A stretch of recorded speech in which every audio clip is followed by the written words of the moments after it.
За, сайн байцгаана уу? Одоо бид нар Moza Web гэдэг цэсгээрээ ороод өнөөдөр даалгавар боловсруулахаараа зөвлөдгийг сууя. Зөвхөн Moza Web дээр даалгавар. За, Moza Web дээр хоёр янзаар даалгавар хийж болно. Нэгдүгээрт нь яах вэ гэхээр гэрийн даалгавар хийж болно.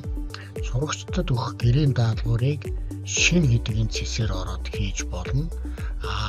Би энэ гэрийн даалгавраас төрүүлээд илүү сонирхолтой учраас ямар даалгавар хийх вэ гэхдээ та бүхэнд цахим AI-д ашигласан даалгавар яаж хийх вэ гэдгийг зааж өгье. За, бид нар Moza Web руугаа ороод энэ шоуны дүрсэн дээр очихдоор 3 дарах боломжтой болж байгаа. Энэ дээр даръя. За, энэ дээр дараад хэдүүлээ дижитал сургалтын шинэ шийдэл гэдэг. Доош. За, энэ дээр Atlas гэрийн даалгавар бүлэг AI гэж байна. За, тэгвэл AI дээр нь дараад AI гэсэн зэгсэн дээр дараад AI-д суурилсан өөрөө суралцах чадвартай үнэлгээний систем гэж байна. Энэ бол хүүхдүүд өөрийнхөө дасгалуудыг ашиглахаар байна.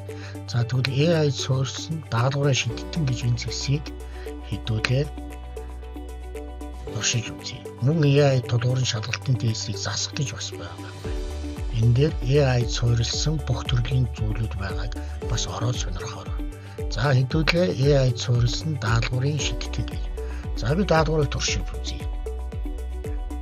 Бид нар хиймэл оюун ухаанд үзсэн өөрсдийнхөө судлагдахууны хоол та бүхэн хиймэл оюун ухаанаас боловсруулж авсан нээлт хичээл нэг хичээлийнхаа хүрээнд даалгавар үүсгээд явбал яг тэр агуулгаар үүсгээд явбал уялдаатай холбоотой бүхэл нэг хичээл сургалтын төгсгөл бий болно гэдгийг бас анхаараа. За би энэ дээр шинэ даалгавар үүсгэх шийдтэн дасгал гэдэг. За, би энэ дээр шийдтэнгэнд орчие. За, 3 дугаар анги сонгогдсон байдал. Одоо энэ дээр үндсэн ойлголт хэрэгжүүлэх шинжилгээ синтез гэдэг даалгавруудын төгндрлийн төвшингүүд байна. За, санах хоох, сэргээ санах ойлголт үндэснийг. За, хичээлийн хөтөлбөр сэдв. За, энэ дээр хэдүүлээ сонгож үзье. За, энэ дээр болох дээр үндсэндээ олон улсын хөтөлбөр дээр энд орсон хөтөлбөрүүдийн хүрээнд явах юм байна гэж ойлгож байна. За, хэдүүлээ энэ дээр нэг удаагийнх буюу олон удаагийнх. За, нэг удаагийнх үнэн худалдаа, тест үйлэх, алдааг хайх гэдэг юм. Одоо бид нар ингээд энэ 5 даалгавар. Дистралд оруулах, харгалзуулах, олон удаагийнх гэдэг. За, харгалзуулах төвшнийхээ даалгаврыг. За, эндээс нэг удаагийн үнэн худалдаа хийж болно. Харгалзуулах та. За, ингээд тавьчих. За, энэ дээр 11-р би бол мэдрэгчээр хэлсэн учраас 11-р ангийн мэдрэгч сэдвэр.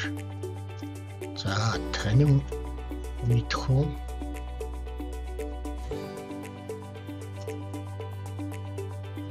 Төвшний 5 даалгавар бэлэг. За, бэлдэж өгөөд ингээд хиймэл оюун ухаанд өгч. За, ингээд AI үүсэх даалгавар үүсэх. Тэр энэ даалгавар нь бидний сурах бичгээр үндэслэн сурах бичиг орсон учраас сурах бичгээр үндэслэн AI мөн энэ мэдрэгчийн тухай өөр мэдээлэл Moza Web-д байгаа мэдээлэл төр суурилсан энэ AI маань даалгавар боловсруулж байна гэсэн үг. Интернетийн хурднаас шалтгаалаад энэ боловсруулалтын хугацаа янз бүр байна гэдгийг бас сайн ойлгоорой багш нараа. За, ингээд миний даалгавар боловсруулагдсан байна. 3 дасгал над гаргаж өгсөн юм байна.